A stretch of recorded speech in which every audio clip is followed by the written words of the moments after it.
Dr. Lori Joan Swick. I write the untold stories of historical women. My PhD is actually in religion and philosophy. My specializations are in women in sacred arts and in women in the world religions. My next series that I'm going to focus on is about women in the sacred esoteric arts, including Kundalini, alchemy, and divination.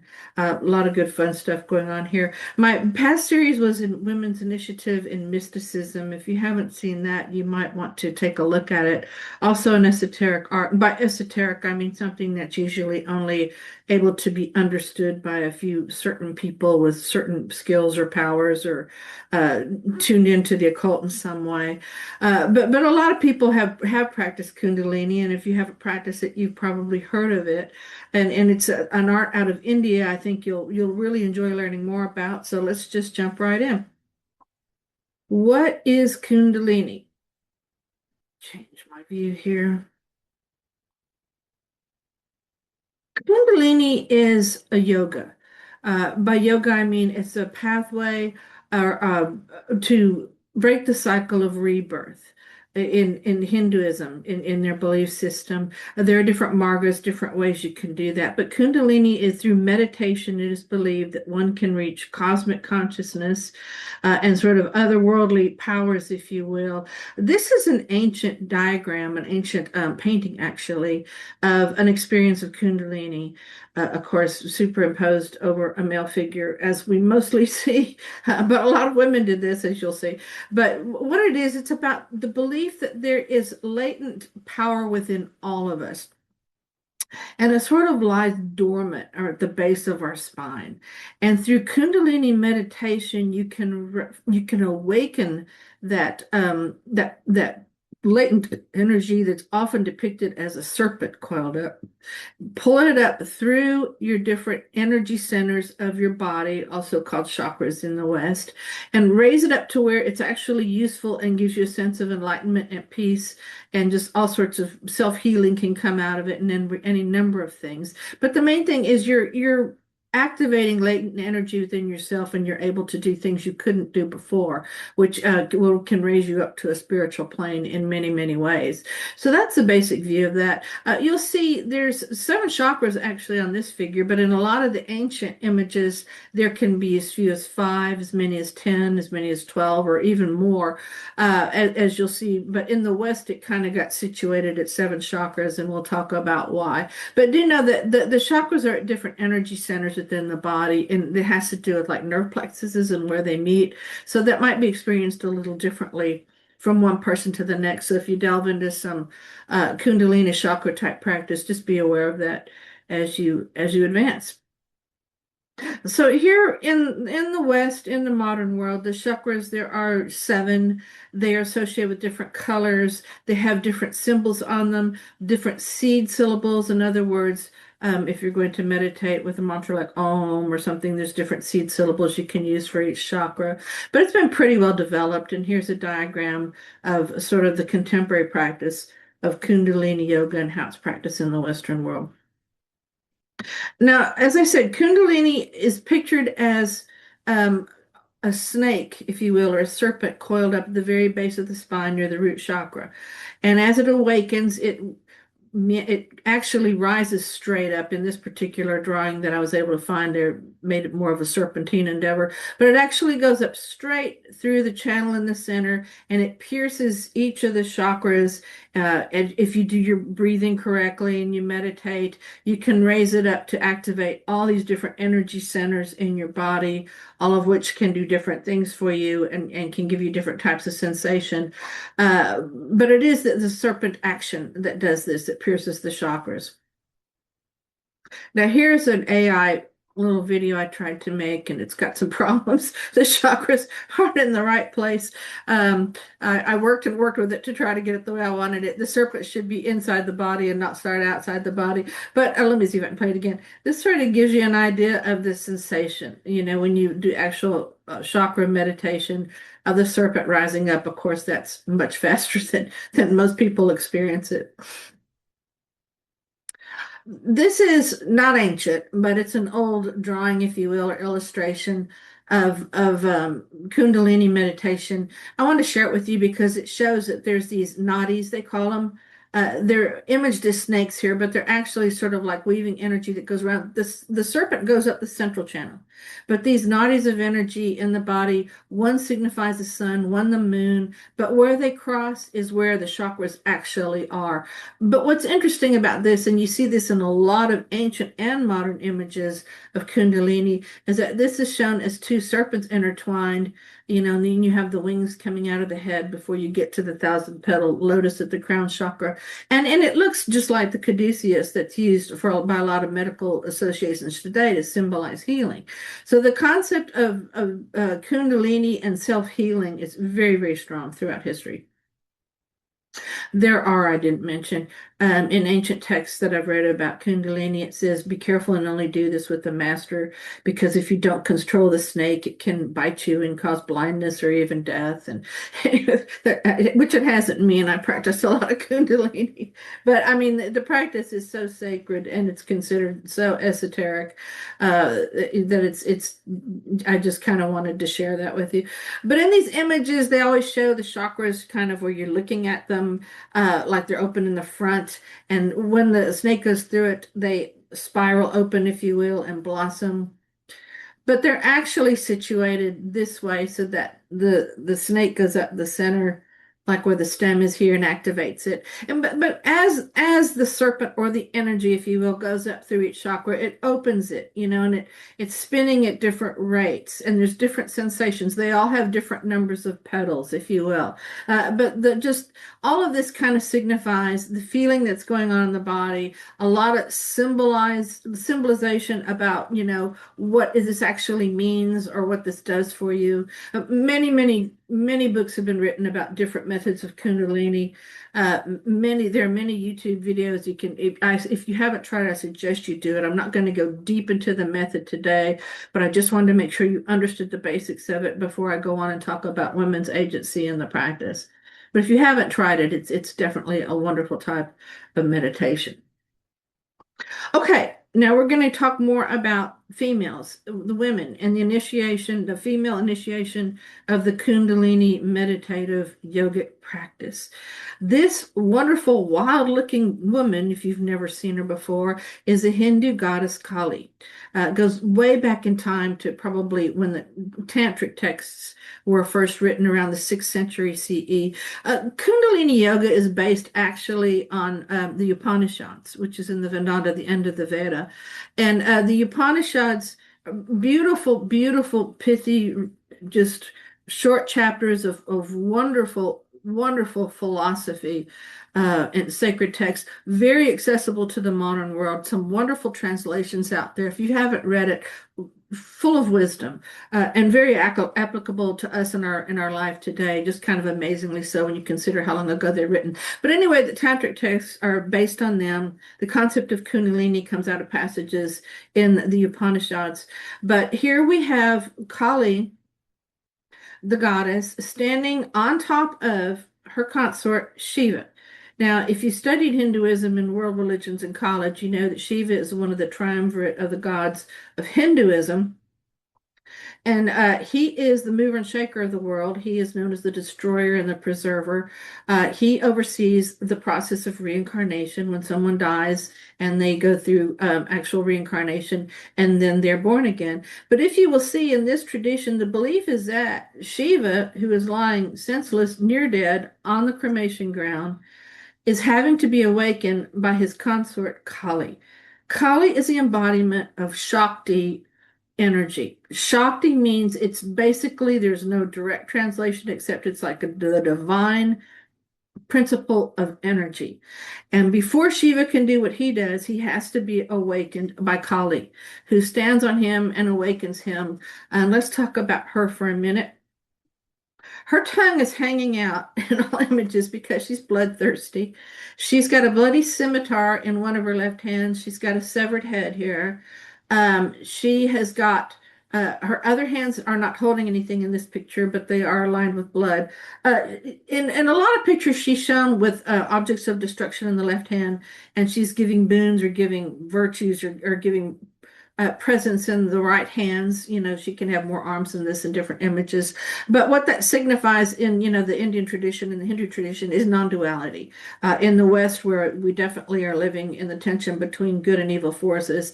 In Hinduism and a lot of the Eastern traditions, not so much. The world is sort of a cosmic organic whole, and we're not fighting. But anyway, the postures of the gods as they're depicted, and the goddess Kali here is very significant in a lot of ways, the symbolism. But she wears a garland of 50 severed heads, which symbolizes the 50 letters in the Sanskrit alphabet. But also, these are the souls who are between worlds. When you believe in reincarnation, these are the ones who are waiting to be reincarnated, and their deeds are being evaluated. And she's got a girdle or a belt with human severed arms, and that signifies the karma that they've done. So she's embodying souls between lives. Okay, after they have died and before they reincarnate into another one, she's embodying that. She's holding all of that in this female goddess image, if you will. She is the embodiment of reincarnation. She is the embodiment of death. She is the embodiment of birth. She is the cycle. She is the process. She's the regenerative energy. And, even though Shiva was later given credit for it, in patriarchal religions, this is what happens. The ancient goddess religions, the goddess, usually the main deity was a goddess. Why? Because women give birth, and women give birth to creation. So when later on the patriarchal cultures moved through and wanted to change it to where the main deity was a male, one of the big problems they had was, how are you going to have this male god being the creator of everything when males cannot give birth? And this is done in a lot of creative ways throughout the world scriptures, which will make another really interesting video blog in the future. So I won't go too far into this, but for all intents and purposes right now, this is one really good example of that. He is, you can see the snakes also, the snake symbolism rising from him. There's obviously, the snake symbolism is worth talking about too. Obviously, there's phallic energy here, and Tantrism does go into like sexuality, sexual love, if you will, which, don't worry, I'm not going there. But do know that there are branches of this that are focused on that to one degree or another. But for all intents and purposes, the snake is an ancient symbol of the ancient goddesses, the primary goddesses, when, during goddess civilizations. Why? It's become demonized since then, as evil, if you will. But if you really watch a snake, okay, they can go burrow down into the ground, they can slither up heights, they can get just about anywhere. They are phallic looking, let's face it, and that's probably part of the whole appeal. But the main reason, I think, is because the ancient goddesses were goddesses, the primordial goddesses were the ones who symbolize life, death, resurrection, if you will, birth. It's just the whole cycle of life and regeneration of human life, and the whole pattern, of nature, if you will, is embodied in a woman's body. And so, anyway, if you've ever seen a snake molt its skin, it sheds it, and it's this little bright pink snake within it that slivers off, and it looks for all the world like it has just given birth to itself. And so, mainly for that reason, I think the snake has become associated with birth. Many of the creation stories the world over have a snake within them. The story of Adam and Eve, the story centuries before that, the story of Inanna as she stood at the halupa tree and the snake appeared to her, much as it did to Eve in the later creation story. The Australian Aboriginal story of the serpent, the rainbow serpent who appeared to the sisters. In Hinduism, there's a creation story where Vishnu is actually riding on the belly of a many-headed snake when lotus blooms out of his navel and he gives birth to Brahma. Again, another story where you see we're trying to figure out a way where creation is born out of a man's stomach instead of a woman's. But without going too far down the path, if you look at the Kundalini symbolism, it's very, very strong with a serpent energy, but it's also that is associated with female energy, and without it, nothing happens. Nothing. No one's born. No one dies. The cycle of life does not continue. It has to be seated with the feminine principle. Okay, a little later on in history, the 9th through 12th century, throughout India, there's these yogini temples. I have not visited India. Maybe some of you have. I'd love to see one. But they basically are lined with images, statues of 64 or 81, depending on the temple and depending on the cultural belief system here, of yoginis, which are actually female figures that have sacred powers. Again, the different postures and all this has some sexual overtones, and it's probably, a concept of it's a tantric kind of um, it's from the male gaze, okay? In other words, the concept of women and what they are to men being very sacred. But for our purposes, what's really kind of important about this is that these yoginis are believed to have sacred powers. They can shapeshift. They transmit wisdom.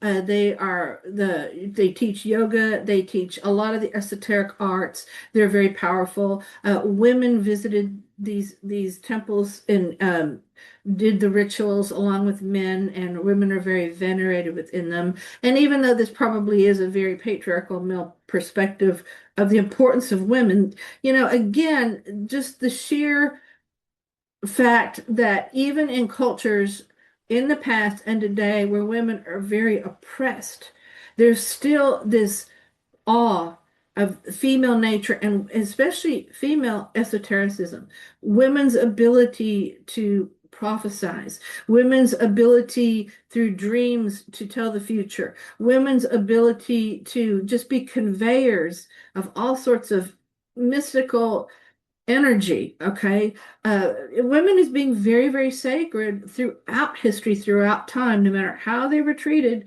in public, has been just an amazing thing. And this Kundalini expression of the yogini is no exception. Later on, well, actually not even later, throughout history, the sixth through I have the dates here, I've got to check. I think like the 6th to the 17th century. Yes, 6th to the 17th century CE, the Bhakti movement in India. And I will say that, this Kundalini, the practice historically has not been only in India. It's very prominent in Jainism and in Vajrayana Buddhism. The diamond vehicle of Buddhism has some tantric Kundalini strains within it. But this is the Hindu woman who was a princess. And she renounced her her royalty just to love Krishna. Now, Kundalini in the form of bhakti is what's happening here. Bhakti is another yoga. It's a marga. It's a way to break the cycle of rebirth. And it's by loving a God so much. We have this intense love that you just are enlightened. And it has Kundalini ties. This is a beautiful picture of Mirabai. And like I said, her love of Krishna was very strong. Her book, I don't know if it's showing up there for you, but she has a book of ecstatic poems that's been published that are really beautiful. But again, she loves Krishna so much, she separated herself from the real world. This is a very mystical life, if you will. Definitely very similar to the one I discussed in my video blog about Rabia of Basra and her mysticism. But bhakti love is a really powerful thing. There are men, definitely who have expressed this. Ramakrishna actually is one who has a very strong devotion to a goddess, to Kali, if you will. But there are a lot of women who are really important in this, and Mirabai is one. There's Andal, an Alvar saint, who had sang hymns to Vishnu. Throughout history, it's been a strong movement of women in bhakti love. Uh, I also want to talk about a little later on in history women who helped to bring Kundalini to the Western world and developed it just for the Western way that we like to do things, and made it palatable and enjoyable and more practical for us to engage in. There were men who did this too, and I don't want to I don't want to in any way take away from that. But I am focusing on women who I think did these things and really were not given full credit for it in the world and highlighting what they did. But probably the main person who did introduce us in the West to Kundalini and a lot of Eastern practices, especially through Hinduism, was this woman right here to my left, and her name is Helena P. Blavatsky. She was a Russian. She lived in the 19th century. I am researching her in depth for my next novel. Fascinating person, very strong psychic abilities since she was very young. But because of that, she was contacted through her mind by Mahatmas, by a certain Mahatma, a spiritual, if you will, adept, who communicated with her, as she grew up, and then later on met her. He was alive, and he asked her to help form a society to where you could bring everybody together. It was supposed to be a peaceful society, and she did. She and a man named Colonel Alcott, without going too much into the history of that, her occult abilities were very, very strong, but that's not what she wanted to be remembered for. She wanted, her initiative was about bringing everybody together in unity and finding the truth. She wanted to find the truth about what was going on in the religions and what was going on spiritually and what our human ability was to express that and to be a part of that. But after she and Colonel Alcott formed the Theosophical Society in New York in 1875, her Mahatma, her adept, asked her to move to India to sort of set up the society there and do some work there. So they did. They went to India, and while they were there, India was still under English control. Didn't have much say in what was going on, but she did something that was kind of unheard of at the time. She started a newspaper called the Theosophist, and she invited Hindus and Indians to share their rituals, their cultural sacred practices, and a lot of them did, and a lot of them shared Kundalini and the practice of Kundalini, and so she explored it and researched it, and she published it in her Theosophist, which brought it to the Western world and the Western mind, and it caught on in a really big way. Spiritualism was a really big deal. The occult, the practice of the occult, a lot of it had to do with Madame Blavatsky and how she brought that to the world. This other woman on her left, on my far left, is Alice Ann Bailey. And she was instrumental. She was a psychic. She wrote many books. I want to say it was 24. Let me check my notes here. She wrote a lot of books, and some of them she openly said she channeled, at which Madame Blavatsky did too. 24 esoteric books. But she was the one who kind of started color coding the chakras, if you will, to attach each with a color. She was also a color therapist, and she believed in that color was healing. She was also one of the first ones to associate the different chakras with the endocrine system. For example, you could say if you work on this certain chakra, it's attached to this certain gland. And, in other words, that gives you the power to self-heal. Like if something is going on in your body, you can find the associating chakra and meditate on that in a certain way and help heal. And she sort of opened the door to this. Others later on took it farther. And actually, medical professionals did develop that aspect of it, which works, which works. But there's another woman I could not find a picture of named Iva Berg-Witten, who is a clairvoyant, another color healer, an aura painter. She developed other correlations. She was the one who mainly developed it with minerals, like, this certain crystal is associated with this chakra, and she brought it even farther, and she cataloged a lot of things about it. There were later female teachers who, instead of associating the chakras with color, worked with music and healing. I could find pictures of these two women, but I couldn't find any that I was sure I was free to use and to publish, so I didn't add them in my presentation, but they do deserve mentioning. Snatun Kaur is a musician and singer. She bridges mantra and yoga by inspiring practitioners through devotional music. Maya Fiennes is an innovator blending Kundalini yoga with music and dance, emphasizing sound healing and emotional transformation. Much more could be said about this than I do in my actual lecture on the topic, but I'm going to stop there in the interest of time. And invite you next month to join in as I talk about women in alchemy and what women did in throughout alchemy. And again, like we have the Kali and the spirit of woman at the base, at the birth of Kundalini, you will see that happening also in alchemy. So be sure and subscribe if you haven't, because you won't want to miss that. And then later on, I'll talk about women in divination. And anyway, lots of fun coming up. So in the meantime, if you haven't checked out my best-selling novel, things aren't showing up here too well. The Sculptor and the Saint. I won't even try. uh, you might, this is a good time to get it and to read it. When we meet Cecilia in the novel, she is attending the feast of Lupercalia in Rome, in ancient Rome, which is the foundation of Valentine's Day as we celebrate it today. So it's kind of a fun thing to read this time of year because it's quite fascinating what went on with that particular ritual.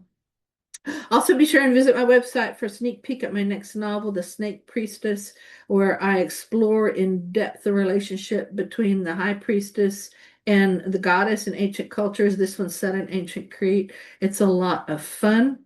And I hope you enjoy the rest of this day and every day with peace, grace, and joy.